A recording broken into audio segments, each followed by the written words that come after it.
ನಮಸ್ಕಾರ ಸ್ನೇಹಿತರೆ, ಎಲ್ಲರಿಗೂ ಸ್ವಾಗತ. ಸ್ನೇಹಿತರೆ, ನಾನು ನಿಮ್ಮ ಸಂದೀಪ್ ಗೌಡ. ಸ್ನೇಹಿತರೆ, ಈ ವಿಡಿಯೋದಲ್ಲಿ ನಮ್ಮ ತಿರುಪತಿ ವೆಂಕಟೇಶ್ವರ ಸ್ವಾಮಿ ಟೆಂಪಲ್ ಜನವರಿಯಲ್ಲಿ ನಡೆಯುವಂತಹ ಉತ್ಸವಗಳ ಬಗ್ಗೆ ತಿಳಿಸ್ಕೊಡೋಣ ಅಂತ ವೀಕ್ಷಕರೇ. ಈ ಉತ್ಸವಗಳು ನಡೆಯೋದ್ರಿಂದ ಸ್ವಲ್ಪ ಸಮಯಗಳಲ್ಲಿ ವ್ಯತ್ಯಾಸ ಆಗುತ್ತೆ ವೀಕ್ಷಕರೇ. ನೀವೇನಾದ್ರು ವೆಂಕಟೇಶ್ವರ ಸ್ವಾಮಿನ ಬೇಗ ಹೋಗಿ ದರ್ಶನ ಮಾಡ್ಕೊಂಡು ಬರಬೇಕು ಅಂತಿದ್ರೆ ಭಾಳ ಕಷ್ಟ ಆಗುತ್ತೆ. ಬಿಕಾಸ್ ಆಫ್ ಈ ಉತ್ಸವಗಳು ನಡೆಯೋದ್ರಿಂದ ನಿಮಗೆ ಟೈಮಿಂಗಲ್ಲಿ ವ್ಯತ್ಯಾಸವಾಗುತ್ತೆ ವೀಕ್ಷಕರೇ. ಎಲ್ಲರಿಗೂ ಗೊತ್ತಿರೋ ಹಾಗೆ ನಮ್ಮ ವೆಂಕಟೇಶ್ವರ ಸ್ವಾಮಿ ದರ್ಶನವನ್ನು ಪ್ರತಿನಿತ್ಯ ಲಕ್ಷಾದಿ ಮಂದಿ ವೆಂಕಟೇಶ್ವರ ಸ್ವಾಮಿ ದರ್ಶನ ಪಡೀತಾರೆ ವೀಕ್ಷಕರೇ. ಅದರಲ್ಲಿ ಕೆಲವೊಮ್ಮೆ ಈ ದರ್ಶನಗಳಿರ್ತಾವಲ್ಲ, ಜನವರಿಲಿ ತುಂಬಾ ದರ್ಶನಗಳ ಉತ್ಸವಗಳಿರ್ತವೆ ವೀಕ್ಷಕರೇ. ಈ ಉತ್ಸವಗಳಿಂದ ದರ್ಶನ ಟೈಮಿಂಗ್ಸು ನಿಮಗೆ ವ್ಯತ್ಯಾಸ ಆಗುತ್ತೆ ವೀಕ್ಷಕರೇ. ಹಾಗಾಗಿ ಏನೇನು ನಿಮಗೆ ಈ ಶ್ರೀವಾರಿ ಟೆಂಪಲ್ ಉತ್ಸವಗಳು ಏನೇನಿದ್ದಾವೆ, ಪದ್ಮಾವತಿ ಅಮ್ಮನವರ ಉತ್ಸವಗಳು ಏನೇನಿದ್ದಾವೆ, ಏನೇನು ಜನವರಿಗಳಲ್ಲಿ ಉತ್ಸವ ನಡೀತವೆ, ಅದು ಕೂಡ ವೀಕ್ಷಕರೇ ಪ್ರತಿಯೊಬ್ಬರಿಗೂ ಗೊತ್ತಿರೋ ಹಾಗೆ ಡಿಸೆಂಬರು, ಜನವರಿ, ಫೆಬ್ರವರಿ, ಮಾರ್ಚ್ ಇವೆಲ್ಲ ಮಂತ್ಗಳಲ್ಲಿ ಎವ್ರಿ ಡೇ ಲಕ್ಷಾದಿ ಮಂದಿ ತುಂಬಾ ಜನ ಭೇಟಿ ನೀಡ್ತಾರೆ ವೀಕ್ಷಕರೇ ಈ ತಿರುಪತಿ ವೆಂಕಟೇಶ್ವರ ಸ್ವಾಮಿ ಟೆಂಪಲ್ಗೆ. ಹಾಗಾಗಿ ನೀವೇನಾದ್ರು ಸ್ಪೆಸಿಫಿಕಲಿ ಈ ಉತ್ಸವಗಳಿಗೆ ಭಾಗವಹಿಸಬೇಕು ಅಂದರೆ ನಾನು ಪ್ರತಿಯೊಂದು ಉತ್ಸವಗಳನ್ನೆಲ್ಲ ಇಲ್ಲಿ ಹೇಳ್ತಾ ಹೋಗ್ತೀನಿ.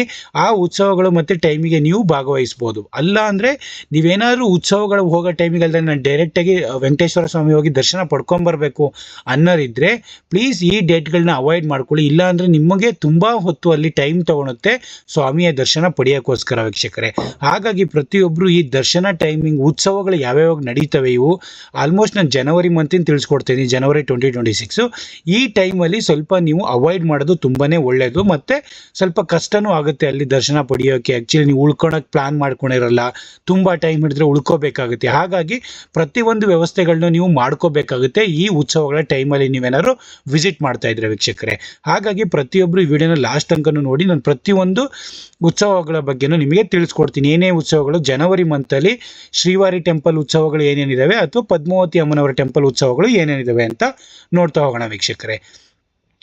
ಫಸ್ಟು ನಾವು ಈಗ ಸ್ಪೆಷಲ್ ಫೆಸ್ಟಿವಲ್ಸ್ ಅಂದರೆ ಸ್ಪೆಷಲ್ ಉತ್ಸವಗಳು ಏನೇನು ಉತ್ಸವಗಳು ಶ್ರೀವಾರಿ ಟೆಂಪಲ್ಗೆ ಜನವರಿ 2026 ನಡೀತವೆ ಅಂತ ನೋಡ್ತಾ ಹೋಗೋಣ ವೀಕ್ಷಕರೇ. ಜನವರಿ ಮಂತು ವೀಕ್ಷಕರೇ ತುಂಬಾ ಫೆಸ್ಟಿವಲು, ರಥೋತ್ಸವ, ಮಹೋತ್ಸವ ನಡೆಯೋಂಥ ಮಂತ್ಗಳು ಜನವರಿ, ಫೆಬ್ರವರಿ, ಮಾರ್ಚು, ಇವಾಗ ಸಮ್ಮರಲ್ಲಿ. ಹಾಗಾಗಿ ತುಂಬ ಈಗ ನೀವೇ ನೋಡಿರಿ ವೈಕುಂಠ ಏಕಾದಶಿ ಎಲ್ಲ ಈಗ ಡಿಸೆಂಬರ್ 30 ನಡೀತು. ಅಲ್ಲಿ ಎಷ್ಟು ಜನಗಳು ಹೋಗಿರ್ತಾರೆ, ನುಗ್ಗಲ್ಗಳಾಗ್ತವೆ. ಹಾಗಾಗಿ ಪ್ರತಿಯೊಬ್ಬರು ನೀವು ದೇವ್ರನ್ನ ನೋಡ್ದೂ ಅನ್ಸಲ್ಲ. ಹಾಗಾಗಿ ಇಂಥ ಉತ್ಸವಗಳಲ್ಲಿ ಹೋದರೆ ತುಂಬ ಜನಗಳಾಗಲಿ ನುಗ್ಗಲಾಗಲಿ ಟೈಮ್ ತುಂಬ ಜಾಸ್ತಿ ತಗೊಳೋದಾಗಲಿ ಇರುತ್ತೆ. ಹೋಗಿರ್ತೀವಿ ಅಟ್ಲೀಸ್ಟ್ ಸ್ವಾಮಿನ ಕ್ಲೀನಾಗಿ ಒಂದು 2 ಮಿನಿಟ್ಸ್ ನೋಡ್ಕೊಳೋ ಥರನಾರು ಇರಬೇಕು. ಹಾಗಾಗಿ ನೋಡ್ಕೊಂಡು ಇವೆಲ್ಲ ಯಾವ ಉತ್ಸವಗಳು ಬರ್ತವೆ ಅಂತ ಒಂದೊಂದೇ ನೋಡ್ತಾ ಹೋಗೋಣ ವೀಕ್ಷಕರೇ. ಜನವರಿ 4ರಂದು ತಿರುಮಲೆ ಶ್ರೀವಾರಿ ಪ್ರಣಯ ಕಲಹ ಮಹೋತ್ಸವ ವೀಕ್ಷಕರೇ. ಅದಾದಮೇಲೆ ನಿಮಗೆ ಜನವರಿ 8ರಂದು ಶ್ರೀವಾರಿಯ ಮುಂದೆ ದೊಡ್ಡ ಸುತ್ತುಮೋರೆ ಅನ್ನೋದು ಇನ್ನೊಂದು. ಅದಾದಮೇಲೆ ಜನವರಿ 12ರಂದು ಶ್ರೀವಾರಿಯ ಮುಂದೆ ನಡೆಯುವ ಅಧ್ಯಯನ ಮಹೋತ್ಸವಗಳು ಜನವರಿ 12ರಂದು ಮುಕ್ತಾಯವಾದವು. ಜನವರಿ 12ರಂದು ಅಧ್ಯಯನ ಮಹೋತ್ಸವ ಅಂತ ನಡೆಯುತ್ತೆ ವೀಕ್ಷಕರು, ಅದು ಅವತ್ತೇ ಮುಕ್ತಾಯಗೊಳ್ಳುತ್ತೆ. ಜನವರಿ 13ರಂದು ತಿರುಮಲ ಶ್ರೀಗಳು ತಿರುಮಲ ನಂಬಿ ಸನ್ನಿಧಿಗೆ ಭೇಟಿ ನೀಡಲಿದ್ದಾರೆ. 13ರಂದು ತಿರುಮಲ ಶ್ರೀಗಳು ಅವರು ತಿರುಮಲ ನಂಬಿ ಸನ್ನಿಧಿಗೆ ಭೇಟಿ ನೀಡ್ತಾರಂತೆ ವೀಕ್ಷಕರೇ. ಅದು ತುಂಬ ಜನ ಇಂಥದಕ್ಕೆಲ್ಲ ಹೋಗಬೇಕು ಅಂತ ಕಾಯ್ತಾ ಇರ್ತೀರ, ನೋಡ್ಕೊಳ್ಳಿ ಡೇಟ್ಗಳನ್ನೆಲ್ಲ. ಜನವರಿ 14ರಂದು ಭೋಗಿ ಅಂದರೆ ನಮ್ಮ ಸಂಕ್ರಾಂತಿ, ಅದು ಮಕರ ಸಂಕ್ರಾಂತಿ. ಜನವರಿ 15ರಂದು ಮಕರ ಸಂಕ್ರಾಂತಿ, ಅವ್ರ ಭೋಗಿ ಅವೆಲ್ಲ ಹಳೆ ವಸ್ತುಗಳನ್ನೆಲ್ಲ ಕೆಲ ಸುಡ್ತಾರಲ್ಲ, ಭೋಗಿ ಏನು ಮಾಡ್ತಾರೆ ನಮ್ಮ ಕಡೆಯಲ್ಲಿ ಸ್ವಲ್ಪ ಮಾಡ್ತಾರೆ, ಬಟ್ ತುಂಬ ಕರ್ನಾಟಕದಲ್ಲಿ ಅಷ್ಟು ಫಾಲೋ ಮಾಡಲ್ಲ. 15 ಮಕರ ಸಂಕ್ರಾಂತಿ ಇರೋದ್ರಿಂದ ಅವತ್ತೂ ಸ್ವಲ್ಪ ಉತ್ಸವಗಳು ನಡೀತವೆ, ಸ್ವಲ್ಪ ಜನಸಂಖ್ಯೆ ಕಮ್ಮಿ ಇರ್ಬೋದು, ಅವತ್ತು ಹೋಗೋಕ್ಕೆ ಪ್ಲಾನ್ ಮಾಡ್ಕೊಳ್ಳಿ. 16ರಂದು ಕನುಮ ಹಬ್ಬ, ತಿರುಮಲ ಶ್ರೀಗಳು ಪಾರ್ವತಿ ಮಂಟಪಕ್ಕೆ ಭೇಟಿ ನೀಡಲಿದ್ದಾರೆ ಅಂತೆ ವೀಕ್ಷಕರೇ, ಅದು 16. 18ರಂದು ಪುರಂದರದಾಸರ ಆರಾಧನಾ ಮಹೋತ್ಸವ ಅಂತೆ. ಅದಾದಮೇಲೆ ಜನವರಿ 23 ವಸಂತ ಪಂಚಮಿ, ಜನವರಿ 25 ರಥಸಪ್ತಮಿ. ಇವೆಲ್ಲ ಜನವರಿಯಲ್ಲಿ ಇದು ನಡೆಯುವಂತಹ ಶ್ರೀವಾರಿಗೆ ನಡೆಯುವಂತಹ ಉತ್ಸವಗಳು ವೀಕ್ಷಕರೇ. ಈ ಡೇಟಲ್ಲಿ ಹೋದರೆ ನಿಮಗೆ ದರ್ಶನದ ಸಮಯಗಳು ವ್ಯತ್ಯಾಸವಾಗ್ತವಂತೆ. ಕ್ಲೀನಾಗಿ ನೋಡಿಕೊಂಡು ಈ ಸಮಯ ಬಿಟ್ಟು ಹೋಗಿ. ಇಲ್ಲಾಂದರೆ ಸ್ಪೆಸಿಫಿಕ್ ಉತ್ಸವಗಳನ್ನ ನೀವೇನಾದ್ರು ತುಂಬ್ಕೋಬೇಕು ಅಂದರೆ ಈ ಸ್ಪೆಸಿಫಿಕ್ ಡೇಟ್ಗಳಿಗೆ ಹೋಗಿ ವೀಕ್ಷಕರೇ, ನಾನು ಹೇಳಿರೋ ವೀಕ್ಷಕರಿಗೆ. ಈಗ ನೆಕ್ಸ್ಟ್ ನೋಡೋಣ ವೀಕ್ಷಕರೇ, ಈ ಶ್ರೀ ಪದ್ಮಾವತಿ ಅಮ್ಮನವರ ದೇವಸ್ಥಾನದಲ್ಲಿ ನಡೆಯುವ ವಿಶೇಷ ಉತ್ಸವಗಳ ಬಗ್ಗೆ ನೋಡ್ತಾ ಹೋಗೋಣ ವೀಕ್ಷಕರೇ. ಈ 2022 ಅದು ಜನವರಿಯಲ್ಲಿ ನಡೆಯುವಂಥ ಉತ್ಸವಗಳು ಒಂದೊಂದಾಗಿ ನೋಡ್ಕೊಳ್ಳೋಣ. ಜನವರಿ 1 ಮತ್ತು 28ರಂದು ರೋಹಿಣಿ ನಕ್ಷತ್ರದಲ್ಲಿ ಶ್ರೀಕೃಷ್ಣ ಲಾರ್ಡ್ ಕೃಷ್ಣನಿಗೆ ಪೂಜೆ ವೀಕ್ಷಕರೇ. ಅಲ್ಲಿ ತಿರುಚಿ ಉತ್ಸವ ನಡೆಯಲಿದೆ. ಆ ಲಾರ್ಡ್ ಕೃಷ್ಣ ಟೆಂಪಲಲ್ಲಿ ತಿರುಚಿ ಉತ್ಸವ ನಡೆಯುತ್ತಂತೆ. ಅದು ರೋಹಿಣಿ ನಕ್ಷತ್ರದ ಸಂಜೆ 7 ಗಂಟೆಗೆ ವೀಕ್ಷಕರೇ. ಜನವರಿ 2, 9, 16, 23, 30 ಮತ್ತು 30 ಈ ಡೇಟಲ್ಲಿ ಸಂಜೆ 6 ಗಂಟೆಗೆ ತಿರುಚಿ ಉತ್ಸವ ಅಂತ ನಡೆಯುತ್ತೆ ವೀಕ್ಷಕರೇ, ನಡೆಯಲಿದೆ ಅಲ್ಲಿ ಪದ್ಮಾವತಿ ಟೆಂಪಲಲ್ಲಿ ವೀಕ್ಷಕರೇ. ಅದನ್ನು ಗೊತ್ತಾ ನೋಡಿ, 2, 9, 16, 23 ಈ ಡೇಟಲ್ಲಿ. ಇನ್ನೊಂದು ಜನವರಿ 10ರಂದು ಹಸ್ತ ನಕ್ಷತ್ರದಂದು ಮತ್ತು ಜನವರಿ 15 ಸಂಕ್ರಾಂತಿಯಂದು ಶ್ರೀ ಸೂರ್ಯನಾರಾಯಣ ಸ್ವಾಮಿಯ ತಿರುಚಿ ವಾಹನದಲ್ಲಿ ಸಂಜೆ 5 ಗಂಟೆಗೆ ಭಕ್ತರಿಗೆ ದರ್ಶನ. ಹಾಗಾಗಿ ಈಗ ಜನವರಿ 10 ಮತ್ತು 15, 10 ಹಸ್ತ ನಕ್ಷತ್ರ, 15 ಮಕರ ಸಂಕ್ರಾಂತಿ ಇರೋದ್ರಿಂದ ಶ್ರೀ ಸೂರ್ಯನಾರಾಯಣ ಸ್ವಾಮಿಯವರಿಗೆ ತಿರುಚಿ ವಾಹನದಲ್ಲಿ ಸಂಜೆ 5 ಗಂಟೆಗೆ ಭಕ್ತರಿಗೆ ದರ್ಶನ ನೀಡಲಿದ್ದಾರೆ ವೀಕ್ಷಕರೇ.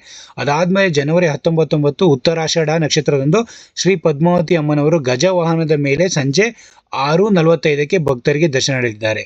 19 ಗಜ ವಾಹನದ ಮೇಲೆ ಸಂಜೆ ಭಕ್ತರಿಗೆ ದರ್ಶನ ನೀಡಿದೆ. ಅದಾದಮೇಲೆ ಜನವರಿ 25ರಂದು ರಥಸಪ್ತಮಿಯಂದು ಬೆಳಗ್ಗೆ 7ರಿಂದ ರಾತ್ರಿ 9ವರೆಗೆ 7 ವಾಹನಗಳ ಮೇಲೆ ಪದ್ಮಾವತಿ ದೇವಿಯ ದರ್ಶನ ನೀಡುತ್ತಾರೆ. ಅವತ್ತು ಚೆನ್ನಾಗಿದೆ, ಇವತ್ತು ವಿಸಿಟ್ ಮಾಡಿ. ಜನವರಿ 25 ರಥಸಪ್ತಮಿಯ ದಿನ ಬೆಳಗ್ಗೆ 7ರಿಂದ ರಾತ್ರಿ 9ವರೆಗೆ 7 ವಾಹನಗಳ ಮೇಲೆ ಪದ್ಮಾವತಿ ದೇವಿಯ ದರ್ಶನ ನೀಡಿದೆ. ಅದಾದಮೇಲೆ ಜನವರಿ 25ರಂದು ರಥಸಪ್ತಮಿ ಹಬ್ಬದಂದು ಶ್ರೀ ಸೂರ್ಯನಾರಾಯಣ ಸ್ವಾಮಿ ವಿಶೇಷ ಪೂಜೆ, ಅವತ್ತು ಶ್ರೀ ಸೂರ್ಯನಾರಾಯಣ ಸ್ವಾಮಿ ವಿಶೇಷ ಪೂಜೆನೂ ಇರುತ್ತಂತೆ ವೀಕ್ಷಕರೇ. ಅದಾದಮೇಲೆ ಜನವರಿ 24ರಂದು ಉತ್ತರ ಭದ್ರ ನಕ್ಷತ್ರದಂದು ಶ್ರೀ ಸುಂದರರಾಜ ಸ್ವಾಮಿಯ ತಿರುಚಿ ವಾಹನದಲ್ಲಿ ಭಕ್ತರಿಗೆ ದರ್ಶನ ನೀಡಲಾಗುತ್ತದೆ ವೀಕ್ಷಕರೇ.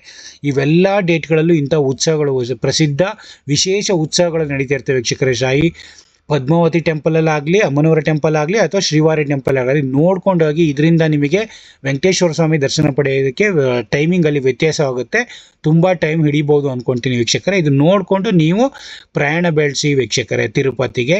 ಹಾಗಾಗಿ ಇದು ನೋಡ್ಕೊಂಡು ನೀವು ಪ್ಲಾನ್ ಮಾಡ್ಕೊಳ್ಳಿ ಅಂತ ಒಂದು ಇನ್ಫಾರ್ಮೇಷನ್ನ ಪ್ರತಿಯೊಬ್ಬರಿಗೂ ಈ ವಿಡಿಯೋದಲ್ಲಿ ಶೇರ್ ಮಾಡಿದ್ದೀನಿ ವೀಕ್ಷಕರೇ. ಏನೇ ಇನ್ಫಾರ್ಮೇಷನ್ ಬೇಕಾದ್ರೂ ಕಮೆಂಟ್ ಮಾಡಿ, ಈ ಉತ್ಸವಗಳ ಬಗ್ಗೆ ನಾನು ಇನ್ಫಾರ್ಮೇಷನ್ನ ತಿಳಿಸ್ಕೊಡ್ತೀನಿ. Thank you so much. Like ಮಾಡ್ಕೊಳ್ಳಿ, ಶೇರ್ ಮಾಡಿ, ಸಬ್ಸ್ಕ್ರೈಬ್ ಮಾಡ್ಕೊಳ್ಳಿ. Thank you so much. ಹೀಗೇ ನಾನು ಒಳ್ಳೊಳ್ಳೆ ಇನ್ಫಾರ್ಮೇಷನ್ನ ನನ್ನ ಚಾನಲ್ ಕಡೆಯಿಂದ ಶೇರ್ ಮಾಡ್ತಿರ್ತೀನಿ. Thank you so much.